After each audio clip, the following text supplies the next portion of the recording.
ஹalleluya. இயேசு கிறிஸ்துவின் நாமத்தில் நான் உங்களுக்கு வாழ்த்துதல் சொல்கிறேன். நான் உங்களோடு கூட சில காரியத்தை பகிர்ந்து கொள்ளும்படி நான் விரும்புகிறேன். தேவனுடைய பிள்ளைகளாகிய நாங்கள் தேவனுடைய ராஜ்யத்துக்குள்ளே நாங்கள் பிரவேசிக்க ஆண்டவராகிய இயேசு கிறிஸ்து எங்களுக்கு கிருபை அளிக்கின்றார். அந்த ஆண்டவராகிய இயேசு கிறிஸ்துவின் நாமத்தினாலே நாங்கள் பிதாவினிடத்திலே சேருகிறோம். அந்த சலாக்கியத்தை பிதா எங்களுக்கு கொடுத்திருக்கின்றார். தேவனாகிய கர்த்தரை பிதா, தேவனாகிய கர்த்தரை இயேசு கிறிஸ்து. அப்ப எங்களுக்கு பிதா ஆகிய ஆண்டவர், தேவனாகிய கர்த்தர் இயேசு கிறிஸ்து மூலம் பாராட்டின அந்த கிருபைகளை நாங்கள் இழந்து விடாதபடிக்கு காக்க வேண்டியவர்களாக இருக்கின்றோம். ஏனென்றால் ஆண்டவர் சொல்கிறார், இதோ நான் சீக்கிரம் வருகிறேன், அவனுடைய கிரிகைக்கு தக்க பலன் அவனோட கூட வருகிறது என்று சொல்லி நாங்கள் வெளிப்படுத்தலிலே வாசிக்கலாம். 22வது அதிகாரம். நான் சில காரியங்களை உங்களோடு கூட நான் காண்பிக்க விரும்புகிறேன். வெளிப்படுத்தல் 22வது அதிகாரம் 7வது வசனம் சொல்லுகிறது, இதோ சீக்கிரமாய் வருகிறேன், இந்த புத்தகத்தில் உள்ள தீர்க்க தரிசன வசனங்களை கை கொள்ளுகிறவர்கள் பாக்கியவான்கள். யார் பாக்கியவான்கள் என்றால், இந்த புத்தகத்திலே எழுதியிருக்கிற வசனங்களை கை கொள்ளுகிறவர்கள். இதை வாசித்து அதை கை கொள்ளுகிறவர்கள் பாக்கியவான்கள். ஏனென்றால் ஆண்டவர் சொல்லும்போது சொல்லுகிறார், இதோ நான் வருகிறேன். தீர்க்க தரிசன வசனங்கள் சொல்லப்பட்டிருக்கின்றது, அதை கை கொள்ளுகிறவர்கள் பாக்கியவான்கள் என்று சொல்லி பிறகும் நாங்கள் வாசிக்கிறேன். 22வது அதிகாரம் 10ஆம் வசனம் சொல்லுகிறது, பின்னும் அவர் என்னை நோக்கி, இந்த புத்தகத்தில் உள்ள தீர்க்க தரிசன வசனங்களை முத்திரை போட வேண்டாம், காலம் சமீபமாயிருக்கின்றது என்று சொன்ன ஆண்டவர் 11வது வசனத்திலே சொல்லுகிறார், அநியாயம் செய்கிறவன் இன்னும் அநியாயம் செய்யட்டும், அசுத்தமாகிறவன் இன்னும் அசுத்தமாகட்டும், நீதியுள்ளவன் இன்னும் நீதி செய்யட்டும், பரிசுத்தமுள்ளவன் இன்னும் பரிசுத்தமாகட்டும் என்று சொல்லி அவனவனுடைய கிரிகைக்கு தக்கதான பலன் அவனோட கூட அவனுக்கு, நான் வரும்போது என்னோட கூட அந்த பலன் அவனுக்கு கிடைக்கிறதுன்னு சொல்லி 12வது வசனம் சொல்லுகிறது, இதோ நான் சீக்கிரமாய் வருகிறேன், அவனவனுடைய கிரியைகளின்படி அவனவனுக்கு நான் அளிக்கும் பலன் என்னோட கூட வருகிறது என்று சொல்லி. இப்போ ஆண்டவராகிய இயேசு கிறிஸ்து வரப்போகின்றார். அவர் வந்து எங்களுக்கு அளிக்கின்ற பலன் எப்படி காணப்படுகிறது என்றால், நீதி செய்கிறவனுக்கு நீதிக்குரிய பலனும், அநீதி செய்கிறவனுக்கு அநீதி செய்யக்கூடிய பலனும் காணப்படும். அதான் ஆண்டவர் சொன்னார், பரிசுத்தமாகிறவன் இன்னும் பரிசுத்தமாகட்டும், நீதி செய்கிறவன் இன்னும் நீதி செய்யட்டும் என்று சொல்லி. அப்ப ஆண்டவராகிய பிள்ளைகளாகிய நாங்கள் ஒவ்வொருவரும் செய்கின்ற கிரிகையானது அது நீதியின் கிரிகையாய் காணப்பட வேண்டும். எங்கள் ஆண்டவராகிய இயேசு கிறிஸ்துவே எங்களுக்கு நீதியாக இருக்கின்றார். அந்த நீதிக்குள்ளே பிரவேசித்திருக்கிற நாங்கள், நீதியினால் உயிர்ப்பிக்கப்பட்ட நாங்கள், நீதியோடு ஐக்கியமாயிருக்கிற நாங்கள், எங்களுடைய சகல காரியங்களும் நீதிக்கு எதுவாய் காணப்படுமானால் அது தேவனுக்குள்ளே பலனுள்ளதாய் காணப்படும். நான் இதோடு கூட உங்களுக்கு சில காரியங்களை நான் இன்னும் உங்களோடு கூட சொல்ல விரும்புகிறேன். ஏனென்று சொன்னால், தானியேலிலே எழுதப்பட்டிருக்கின்றது. எப்படி என்று சொன்னால், தானியேல் 12வது அதிகாரத்திலே ஆண்டவராகிய இயேசு கிறிஸ்து சொல்லும்போது சொல்லுகிறார். எப்படி என்றால், நான் எப்படி ஆண்டவர் தானியேல் சொல்லுகிறார் என்று சொன்னால், 5வது வசனம் சொல்லுகிறது, அப்பொழுது தானியேலாகிய நான் ஆற்றுக்கு இக்கரையில் ஒருவனும் அக்கரையில் ஒருவனுமாகிய வேறே 2 பேர் நிற்க கண்டேன். அப்ப அக்கரையில் ஒருவனும் இக்கரையில் ஒருவனும் என்று சொல்லுகிறார். 6வது வசனம் சொல்லுகிறது, சணல் வஸ்திரம் தரித்தவரும் ஆற்றின் தண்ணீரின் மேல் நிற்கிறவருமாகிய ஒரு புருஷனை நோக்கி, இந்த ஆச்சரியமான முடிவுகள் எவ்வளவு காலம் செல்லும் என்று கேட்டேன். அப்பொழுது சணல் வஸ்திரம் தரித்தவர் ஆற்றின் தண்ணீர்கள் மேல் நிற்கிறவருமாகிய புருஷன் தம்முடைய வலது கரத்தையும் தமது இடது கரத்தையும் வானத்துக்கு நேராக ஏறெடுத்து என்று அந்த வார்த்தை போகிறது. அப்ப பாருங்க, 12வது 5வது வசனம் சொல்லுகிறது, அக்கரையில் இக்கரையில் என்று சொல்லி. அப்ப 2 பக்கத்தில் வலப்பக்கமும் இடப்பக்கமுமாய் காணப்படுகின்றது.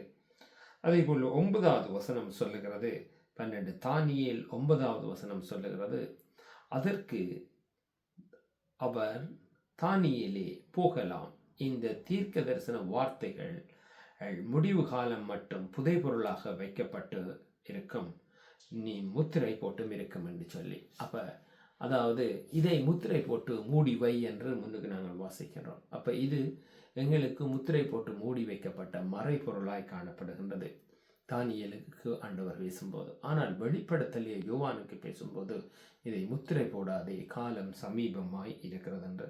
அதனாலே தான் இதை வெளிப்படுத்தல் தொடங்கும் போதே 1வது அதிகாரத்திலேயே இந்த தீர்க்க தரிசன வசனங்களை கேட்கிறவர்களும் கைக்கொள்ளுகிறவர்களும் பாக்கியவான்கள் என்று நாங்கள் வாசிக்கின்றோம். அப்ப அதே நேரம் இன்னொரு காரியத்தை நான் உங்களுக்கு சொல்ல விரும்புகிறேன். 10வது வசனம் சொல்லுகிறது, தானியேல் 12:10, அநேகர் சுத்தமும் வெண்மையுமாக்கப்பட்டு புடமிடப்பட்டவர்களாய் விளங்குவார்கள், துன்மார்க்கரோ துன்மார்க்கத்தில் நடப்பார்கள், துன்மார்க்கரில் ஒருவனும் உணரான், ஞானமுள்ளவர்களோ உணர்ந்து கொள்ளுவார்கள். அந்த வசனம் வடிவாய் சொல்லுகிறது, சுத்தமும் வெண்மையும் ஆக்கப்பட்டு புடமிடப்பட்டவர்களாய் என்றால் சுத்திகரிக்கப்பட்டவர்களாய் காணப்படுவார்கள். அவர்கள்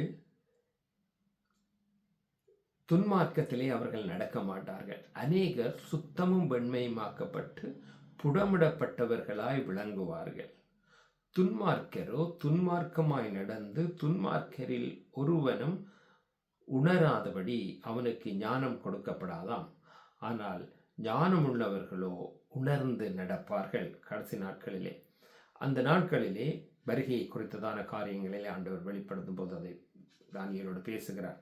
நீங்கள் மற்ற வாசியங்களை பின்னுக்கு வாசித்து பார்த்தீர்கள் என்றால் தெரியும், அன்றாட பலி நீக்கப்பட்டிருக்கும், பாழாக்கு மறுபிறப்பு சாபிக்கப்படுகிற காலம், அந்த நாட்கள் வரும் வரைக்கும் நீ இவைகளை முத்திரை போடு என்று சொல்லி ஆண்டவர் சொல்லுகிறார். நான் உங்களுக்கு சொல்ல வருகிற காரியம் என்னென்றால், தேவனுடைய பிள்ளைகள் உணர்வற்றவர்களாய் இருக்கின்றார்கள். அவர்கள் பரிசுத்த ஆவியானவர் அவர்களுக்கு கொடுக்கும்போது ஞானம் உண்டாகும். அந்த ஞானமாய் இருக்கிறவர்கள், அந்த தேவ ஞானத்திலே நடக்கிறவர்கள் இயேசு கிறிஸ்துவினாலே தங்களை சுத்திகரித்து கொண்டு, அவருடைய வார்த்தையினாலே சுத்திகரித்து கொண்டு, பரிசுத்த அக்கினியினாலே புடமிடப்பட்டு அவர்கள் தேவனுக்கு முன்பாக பொன்னாய் பரிசுத்தமாய் விளங்கி தங்களை தேவனுக்குள்ளே உள்ளாக நடக்க பண்ணுகிறவர்களாய் காணப்படுகிறார்கள். அநேகரு என்றால் தேவனுடைய வார்த்தையை அசட்டை பண்ணுகிறவரும் துன்மார்க்கத்தில் பிரியப்படுகிறவர்களும் துன்மார்க்கத்திலே வாழுகிறவர்களுமாய் காணப்படுகின்றார்கள். அவர்கள் சபைகளிலே காணப்படுகின்றார்கள். இயேசு கிறிஸ்துவினாலே ஞானஸ்தானம் எடுக்கப்பட்டவர்களாய் காணப்படுகின்றார்கள். அதுதான் கடைசி நாட்களிலே எப்படி இருக்கும் என்று போது ஆண்டவர் சொல்கிறார், நோவாவின் காலத்தில் எப்படி நடந்ததோ அப்படி நடக்கும். ஏனென்று சொன்னால் அவர்கள் உணர்வற்றவர்களாய் குடித்தும் வெறித்தும் பெண் கொண்டும் காணப்படுவார்கள், உணர்வற்றவர்களாய் காணப்படுவார்கள் என்று. தேவனுடைய பிள்ளைகளே, நீங்கள் உணர்வடையுங்கள். கடைசி நாட்கள் உங்களை கிறிஸ்துவுக்குள் பரிசுத்தப்படுத்திக் கொள்ளுங்கள். தேவனுடைய ஞானஸ்தானம், கிறிஸ்துவுக்குள்ளாக நாங்கள் ஞானஸ்தானம் பெறுகின்றோம். ஆனால் பரிசுத்த ஆவியை பெற்றுக்கொள்ளாதவன் தேவனுடைய ராஜ்யத்துக்களை பிரவேசிக்க முடியாது. ரோமர் தெளிவாக சொல்லுகிறது, ரோமர் 8வது அதிகாரம் தெளிவாக சொல்லுகிறது. அப்ப நாங்கள் தேவனுக்குள்ளாக நடக்கின்ற நாங்கள் எப்படி காணப்பட வேண்டும் என்றால், ஆண்டவருக்கு முன்பாக இயேசு கிறிஸ்துவினாலே சுத்தமாக்கப்பட்டவர்களும் பரிசுத்த ஆவியினாலே வார்த்தையினாலே சுத்தமாக்கப்பட்டு புடமிடப்பட்டவர்களாய் தேவனுக்கு முன்பாக நாங்கள் காணப்பட வேண்டும். நான் இன்னொரு காரியத்தை நான் உங்களுக்கு 3 இடத்தை நான் காட்ட விரும்புகிறேன். நீங்கள் வாசிக்க விரும்பினால் போய் வாசித்து பாருங்கள். வெளிப்படுத்தலிலும் தானியேலிலும் மத்தேயிலும். என்னன்னு சொன்னால் வெளிப்படுத்தல் 22 அதிகாரத்தில் நீங்கள் 5வது 7வது வசனத்திலிருந்து நீங்கள் வாசித்து பாருங்கள். அதே போல் தானியேலில் கடைசி 12வது அதிகாரத்தை நீங்கள் வாசித்து பாருங்கள். அதே போல் நான் உங்களுக்கு சொல்ல விரும்புகிறேன், மத்தேயு 25வது அதிகாரத்திலே சில காரியத்தை நான் உங்களுக்கு சொல்ல விரும்புகிறேன். 25 அதிகாரம் 33வது வசனம் சொல்லுகிறது, செம்மறியாடுகளை தமது வலப்பக்கத்திலும் வெள்ளாடுகளை தமது இடப்பக்கத்திலும் நிறுத்துவார். அப்பொழுது ராஜா தமது வலப்பக்கத்தில் நிற்கிறவர்களை பார்த்து, வாருங்கள், என் பிதாவினாலே ஆசீர்வதிக்கப்பட்டவர்களே, உலகம் உண்டானது முதல் உங்களுக்காக ஆயத்தம் பண்ணப்பட்டிருக்கிற ராஜ்யத்தை சுதந்திரித்துக் கொள்ளுங்கள். வலப்பக்கத்திலும் இடப்பக்கத்திலும் ஜனங்களை ஆண்டவர் நிற்க பண்ணுகிறார். அதிலே 32 நான் வாசிக்கின்றேன். அப்பொழுது சகல ஜனங்களும் அவருக்கு முன்பாக சேர்க்கப்படுவார்கள். மேய்ப்பனானவன் வெள்ளாடுகளையும் செம்மறியாடுகளையும் வெள்ளாடுகளையும் வெவ்வேறாய் பிரிக்கிறது போல பிரிக்கப்படும். எப்படி ஒரு மேய்ப்பன் செம்மறியாடுகளை ஒரு புறம் வெள்ளாடுகளை ஒரு புறம் பிரிக்கிறது போல பிரிப்பானோ, அதே போல ஆண்டவரும் எப்படி என்று சொன்னால் செம்மறியாடுகளை தமது வலது பக்கமும் வெள்ளாடுகளை தமது இடது பக்கத்திலும் சேர்த்து கொள்ளுவாராம். அப்படி சேர்த்து கொள்ளும் போது இடது பக்கத்தில் நிற்கிறவர்கள் கைவிடப்படுவார்கள். வலது பக்கத்தில் நிற்கிறவர்கள், அப்பொழுதுதான் ராஜா தமது வலது பக்கத்தில் நிற்கிறவர்களை பார்த்து, அதாவது செம்மறியாடுகள் என்று சொல்லுற அந்த கூட்டத்தை பார்த்து, தேவனுடைய பிள்ளைகளை பார்த்து, அவர்கள் தேவனுடைய பிள்ளைகள், அவர்களை தேவன் வலது பக்கத்தில் நிற்கிறவர்களை பார்த்து அவர் சொல்லுவாராம், எனக்காக ஆயத்தம் படுத்தப்பட்டவர்களே வாருங்கள் என்று சொல்லி. அப்ப நாங்கள் பாருங்க, இந்த மத்தேயு 25:32 சொல்லப்படுவது செம்மறியாடுகளையும் வெள்ளாடுகளையும் ஒரு மேய்ப்பன் பிரிக்கிறது போல ஆண்டவரும் தனக்கு உகந்தவைகளையும் ஆகாதவைகளையும் வலது பக்கத்திலேயும் இடது பக்கத்திலேயும் நிறுத்துகின்றார். அப்பொழுது ராஜாவாகிய இயேசு கிறிஸ்து எங்களுக்கு ராஜாதி ராஜாவாய் வருகின்றார். வரும்போது அவர் என்ன செய்கின்றார் என்றால், வலது பக்கத்தில் நிற்கிறவர்களை பார்த்து, என் பிதாவினால் ஆசீர்வதிக்கப்பட்டவர்களே வாருங்கள் என்று சொல்லி, அது பின்பு பார்த்தோம் என்றால் நாங்கள் சொல்லலாம், ஆண்டவர் என்ன செய்தீர்கள் என்று அவைகளெல்லாம் எனக்கு சொல்ல அதிக நேரமாக எடுக்கும். நீங்கள் அதை வாசித்து பாருங்கள். இதிலே நான் சொல்ல வருகிற காரியம் உங்களுக்கு என்னவென்று சொன்னால், தானியேலிலே ஆற்றுக்கு அப்புறமும் அக்கரையும் இக்கரையும் என்று சொல்லப்படும் போது வலது பக்கமும் இடது பக்கமுமாய் காணப்படுகிறார்கள். ஆனால் அந்த வலது பக்கம் இடது பக்கம் காணப்படுகிறவர்களைத்தான் 10வது வசனத்திலே சொல்லப்படுகிறது, அநேகம் சுத்தமாக்கப்பட்டவர்களாய் புடமிடப்பட்டவர்களாய் விளங்குவார்கள். அந்த சுத்தமாக்கப்பட்ட புடமிடப்பட்டவர்களைத்தான் இங்கே செம்மறியாடுகள் என்று சொல்லி மத்தேயு 25வது அதிகாரம் 33வது வசனத்திலே ஆண்டவர் சொல்லுகிறார், வலது பக்கத்தில் நிற்கிறவர்களே, ராஜா அதாவது ஆண்டவராகிய இயேசு கிறிஸ்து பிதாவாகிய தேவன் எங்களுக்கு இந்த நித்திய ஜீவனிலே அந்த ராஜ்யத்திலே ஆயத்தம் பண்ணப்பட்டிருக்கிற அந்த ராஜ்யத்தை சுதந்திரிக்கும்படி எங்களை அழைக்கின்றார். அப்ப தானியேல் 12வது அதிகாரம் 9வது வசனத்திலே மறைபொருளாய் வைக்கப்பட்டது. வெளிப்படுத்தல் 22வது அதிகாரத்திலே மறைக்கப்படாத பொருளாய் வெளியே ஆண்டவர் மறைக்காதபடிக்கு வைக்கிறார். மறைத்து முத்திரை கூடாது என்று சொல்லி வைக்கின்றார். அப்ப மத்தேயு எங்களுக்கு வெளிப்படுத்துகிறார், ஆண்டவராக இயேசு கிறிஸ்து வந்து அதை மறைந்திருந்தவைகளை எல்லாம் வெளிப்படுத்துகின்றார். அப்போ நாங்கள் உணர்வுள்ளவர்களாய் பரிசுத்த ஆவியை பெற்றவர்களாய் நாங்கள் நடத்தப்பட வேண்டும். ஒரு ராஜா விரும்புகிற விதமாய், ஆண்டவராகிய இயேசு கிறிஸ்து விரும்புகிற விதமாய் நாங்கள் வாழ வேண்டும். மனுஷருக்கு பிரியமாய் நடக்கிறதுனால எந்த பிரயோஜனமும் இல்லை. சில வேளையில் நாங்கள் தவறாய் நடந்தாலும் மனுஷர்கள் அதை கண்டுகொள்ள மாட்டார்கள். ஆனால் ஆண்டவர் அதை கண்டுகொள்ளுகிறவராய் இருக்கின்றார். ஏனென்று சொன்னால், அன்பான தேவனுடைய பிள்ளைகளே, நீதி செய்கிற ராஜா அவர் நீதியின் தேவன், அநீதியில் பிரியப்படுகிறவர் அல்ல. அப்ப ஆண்டவர் எங்களுக்கு வைத்து போன காரியங்கள் ஒவ்வொன்றும் எங்கள் வாழ்நாட்களில் காணப்படுகின்றது. நான் உங்களுக்கு சொல்லத்தக்கதான ஒரே ஒரு விஷயம், உங்களை ஆயத்தப்படுத்திக் கொள்ளுங்கள், சபைகளை பரிசுத்தப்படுத்திக் கொள்ளுங்கள். ஒவ்வொருவருக்கும் நான் இயேசு கிறிஸ்துவின் நாமத்தினாலே சொல்லுகிற காரியம், தானியேல் 12வது அதிகாரத்திலே எப்படி தானியேல் ஒரு புருஷன் ஆற்றின் நடுவிலே நிற்கவும் வலது பக்கம் இடது பக்கமாய் ஜனங்கள் பிரிக்கப்பட்டு காணப்படவும், எப்படி மத்தேயு 25வது அதிகாரத்திலே ஆண்டவர் தன்னுடைய விருப்பத்தின்படி செய்கிறவர்கள், தான் பிரியமாய் செய்கிறவர்களை வெள்ளா சுமரியாடுகளாகவும் செய்யாதவர்களை வெள்ளாட்டுக்கடாக்களாகவும் பிரித்து, பிறகு தான் வரும்போது வலப்பக்கத்தில் நீக்கிறவர்களை உங்களுக்காக ஆயத்தப்படுத்தப்பட்ட அந்த நித்திய ஜீவனை சுதந்திரித்துக் கொள்ளும்படி, பிதாவினாலே எங்களுக்கு உண்டு பண்ணப்பட்டவைகளை பெற்றுக்கொள்ளும்படி அவர் தெரிந்து எடுக்கிறாரோ, வேறு பிரிக்கின்றாரோ, அதே தான் வெரி இம்பார்ட்டண்டான காரியம்.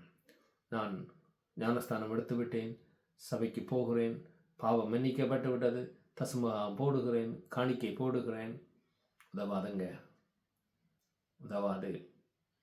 தசமபாகம் காணிக்கை போடுகிறது நல்லது, அதை பார்க்கிலும் பரிசுத்தமாய் தேவனுக்கு பிரியமான மணவாளனுக்கு பிரியமான மணவாட்டியாய் வாழுகிறது தான் வெரி இம்பார்ட்டன்ட். அதான் ஆண்டவர் சொல்லுகிறார், என்னை நோக்கி காத்திருக்கிறவனையே, எனக்கு பிரியமானபடி செய்கிறவனையே நான் கூட்டி சேர்க்க வருகிறேன். இயேசு கிறிஸ்துவ வெகு சீக்கிரம் வர போகிறார். அவருடைய வருகை காலையில் எழும்பினா ஆண்டவர்கிட்ட வருகை நினைவில்லை. நான் ஆண்டவர்கிட்ட வருகையை வச்சு இயேசு கிறிஸ்து வருகிறார் என்ற சிந்தை எனக்கு உண்டாகியே பல நாட்கள் ஆகிவிட்டது. It's very danger. நான் உங்களை மிக அன்போடு தாழ்மையோடு வேண்டிக் கொள்கிற காரியம் ஒன்று, பிசாசை எதிர்த்து நில்லுங்கள். வஞ்சிக்கிற பிசாசானவனை எதிர்த்து நில்லுங்கள். வஞ்சிக்கிற ஆவி இன்னதென்றும் தேவாவி இன்னதென்றும் அறிந்து அதற்குள்ளாக நடந்து உங்களை பரிசுத்தப்படுத்திக் கொண்டு இயேசு கிறிஸ்துவின் வருகையிலே சேர உங்களை ஆயத்தப்படுத்திக் கொள்ளுங்கள். இயேசு கிறிஸ்து தான் உங்களை ஆசீர்வதிப்பார். ஆமென்.